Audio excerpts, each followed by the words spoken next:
The silent alien princess spoke her first words to a human no one in the empire remembered a time when the princess had spoken. Not the oldest nobles with their long lifespans, not the priests who guarded the ancient records, not even the artificial archives that stored memories from before entire cities were built. The princess had been silent since birth. She stood now at the center of the grand hall, tall and graceful, wrapped in silver ceremonial cloth that reflected the soft blue light of the ceiling stars. Her skin shimmered faintly, marked with natural patterns that changed color with her mood, except they never changed. Always calm, always still, always silent. Around her the empire gathered. Rows of nobles floated slightly above the ground on personal grav discs. Military commanders stood stiff in black armor. Priests of the old silence lined the walls, their faces hidden behind smooth masks. They all bowed when the princess entered, not because she ruled, but because she symbolized obedience. Silence was sacred to her people. It was taught as purity, as control, as strength. The princess was proof of all three. At least that was what the empire believed. At the far end of the hall, a new group stood out like a wrong color in a perfect pattern. The humans. They were shorter than most of the alien nobles. Their clothes were simple, their posture relaxed in a place where every movement was measured. They did not float, they walked. Their eyes moved constantly, curious and alert. The empire had debated for years before allowing humans into the heart of their civilization. Humans were strange. They talked too much. They questioned too often. They made noise where silence was expected. But they were also clever, adaptable, and most dangerous of all, hard to control. This was only a diplomatic visit, nothing more. That was what the empire told itself. Elias Rowan stood among the human delegation, his hands clasped behind his back, trying not to stare. He was a linguist, not a soldier. He wore no weapons, no rank markings, just a simple translator badge on his collar. He had studied alien languages his entire adult life. Sounds, symbols, meanings layered over meaning, but nothing in his studies prepared him for the princess. She did not look like a statue, as the reports claimed. She looked alive. Too alive. Her eyes, large and dark, did not focus on the throne behind her or the priests beside her. They moved, slowly, carefully, as if searching. Elias felt a strange pressure in his chest when her gaze passed over the humans. Then it stopped. On him, he froze. It made no sense. The princess never looked directly at anyone. That alone would be noted by the court historians. And yet her eyes stayed on Elias Rowan, a nobody from a loud, messy species. A chill ran through him. He told himself it was imagination.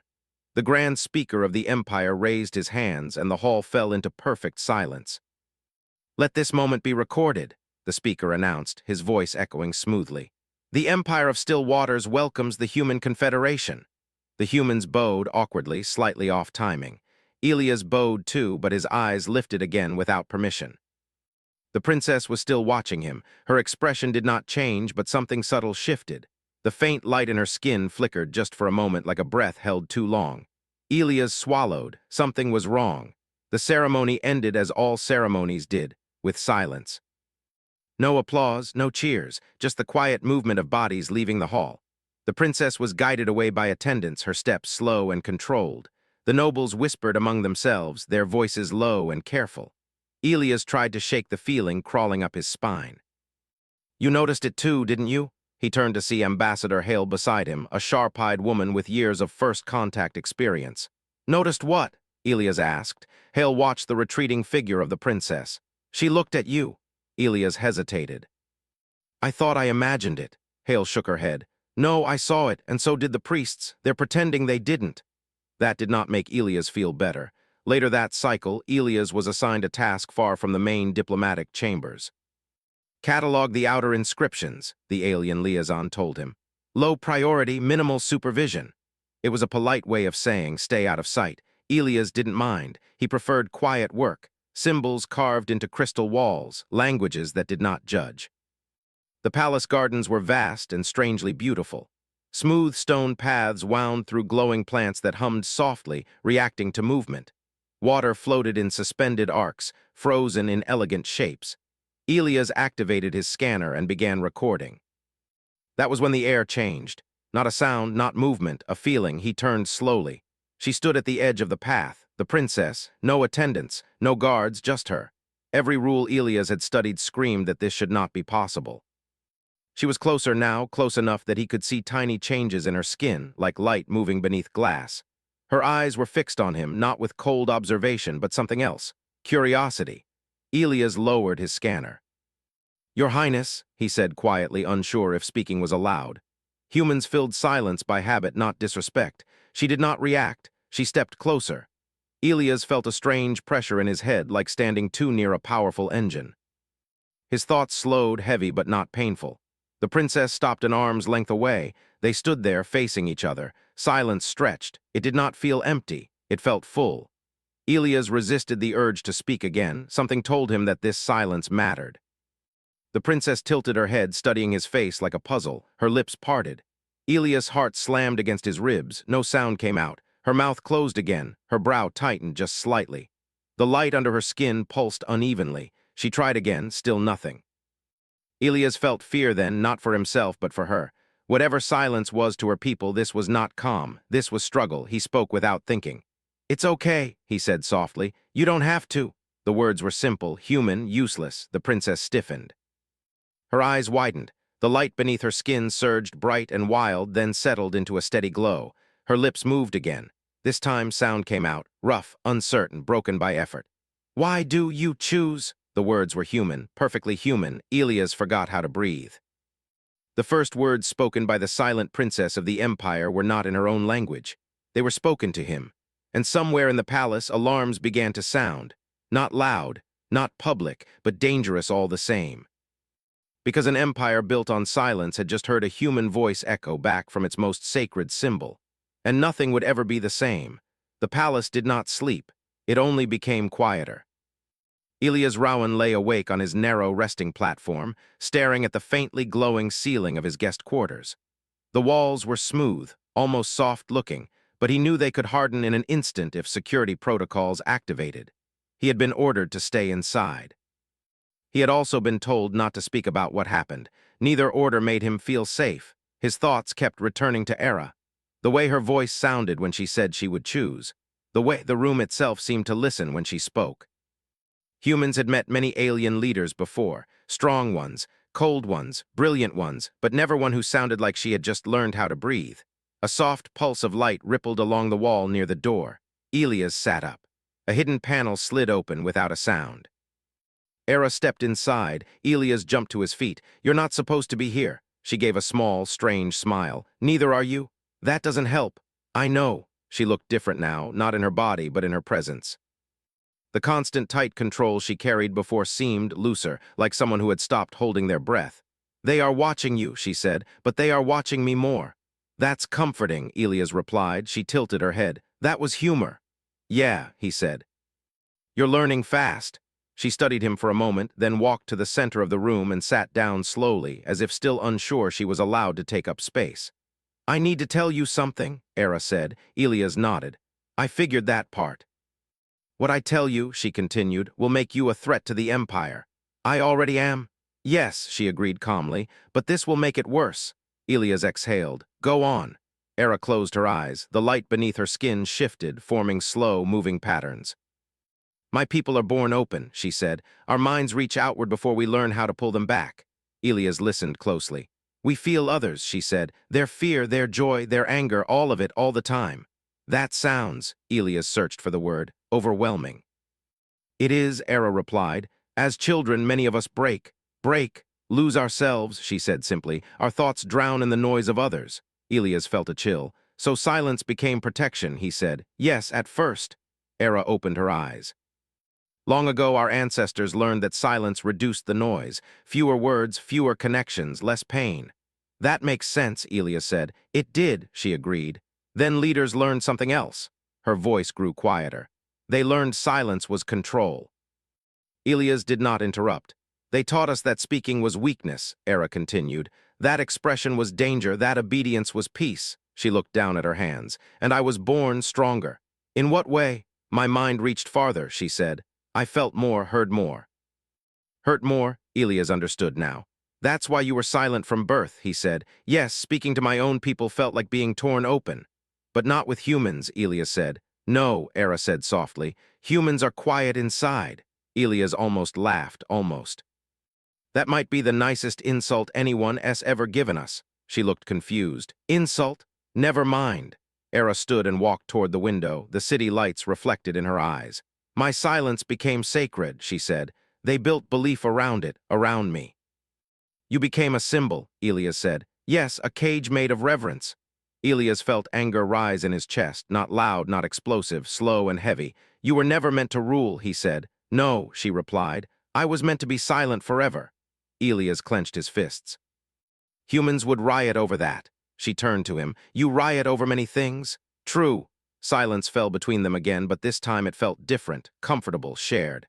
I don't want to be silent anymore, Era said. Elias met her gaze. Then don't be. Her glow brightened. It is not that simple. It never is, he said, but simple isn't the same as impossible. She studied him, then nodded slowly. I want to learn, she said, about humans, about choice. You picked the right species, Elias said. We're very bad at not choosing. Over the next few cycles, they met in secret, always briefly, always carefully. Elias taught her words first, simple ones, I am, I choose. No, she repeated them like they were treasures. In return, she showed him what her people truly felt. Once she placed 2 fingers lightly against his temple. May I? She asked. He hesitated, then nodded. Okay. The contact sent a wave through his mind, not images, but feelings, a vast pressure, endless presence. 1,000 emotional currents brushing against each other, overlapping, colliding. Elias gasped and pulled back. Era stepped away instantly. I am sorry. No, he said, breathing hard. I asked, I just wow. Yes, she said quietly. That is why we fear ourselves. Elias looked at her with new understanding. You didn't lose control, he said. You were never taught how to use it. Her eyes widened slightly. That is what humans do, he continued. We teach each other how to live with what we are. The Empire noticed the change. Priests whispered louder, guards lingered longer, the Grand Speaker called emergency councils. This must end, one noble said. The princess is changing. She is awakening, another replied. She is destabilizing centuries of order. The speaker's voice cut through them all. Then we restore order. How? The speaker's gaze hardened. We remove the human. Elias felt it coming, not fear, not warning, something colder. The pressure in the palace shifted. Doors took longer to open, messages delayed. Then the knock came, hard, official. 2 guards stood outside his door. You are to come with us, one said. Elias nodded calmly. Of course I am. They escorted him through corridors he had never seen before, deeper and darker than the ceremonial halls. Finally, they stopped. Era stood there, flanked by priests. Her skin glowed bright and uneven. Elias took a breath. Hey, her eyes met his. I told them, she said. Told them what? The truth, the priests recoiled as she spoke. The silence was never holy, Era said. It was fear. The Grand Speaker stepped forward. Enough. No, Era said. The word rang out stronger than before. Elias felt it then, not sound, authority. This human will be removed, the speaker said, for your protection. Era stepped in front of Elias. For my freedom, she corrected. The room froze. I choose, she said again. The guards hesitated, not because of orders, but because something ancient inside them stirred.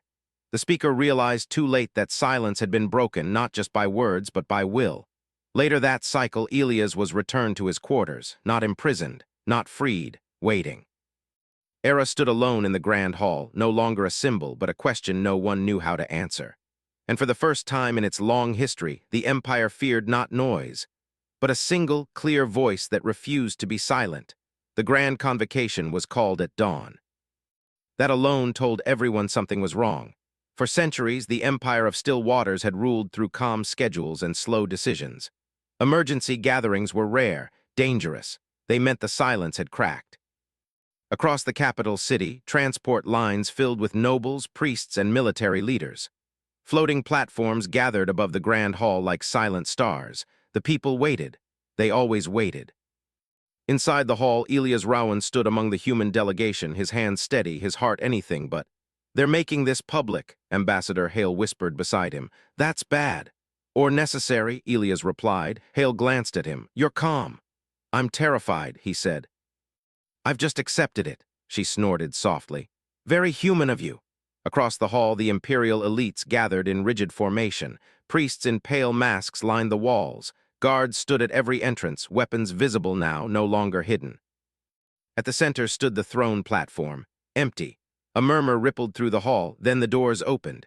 Hera entered alone, no attendants, no priests guiding her steps, no ceremonial cloth. She wore simple garments, unmarked and plain. Her skin glowed with a steady, living light, not controlled, not suppressed.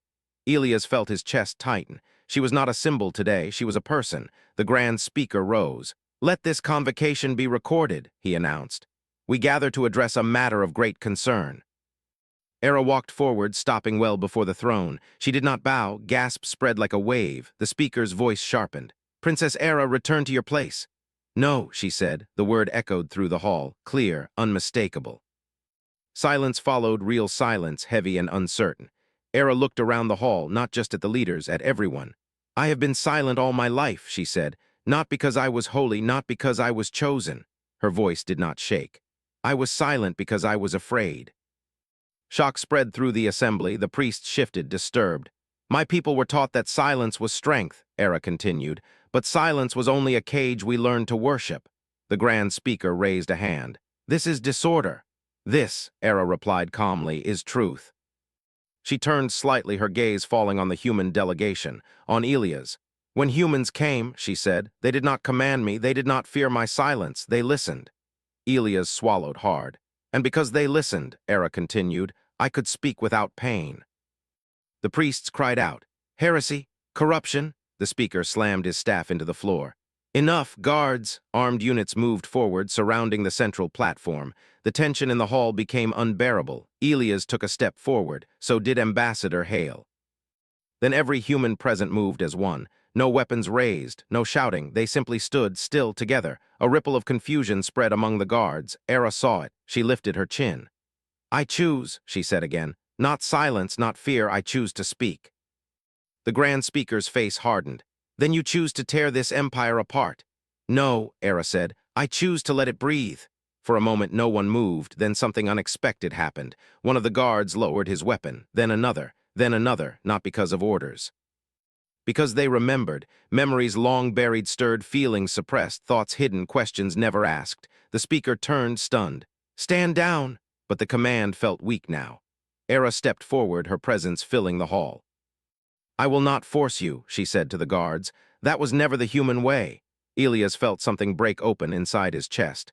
"This is what humans taught me," Hera continued. "That choice matters only when it is free." The guards stepped aside.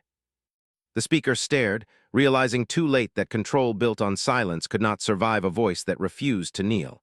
Outside the hall, the city watched. Broadcast feeds carried Hera's words to every home, every tower, every silent room. People who had never heard their ruler speak listened with wide eyes. Some wept, some were afraid, some felt hope for the first time. Back in the hall, the speaker took a step back. "You will regret this," he said. Hera met his gaze. "I already regret a lifetime of silence." She turned to the throne, then walked past it, straight toward the people, toward the humans, toward the future no one had planned for. Elias felt tears sting his eyes and did not bother hiding them. Humanity did not conquer the empire that day. They did something far more dangerous. They reminded it what choice felt like.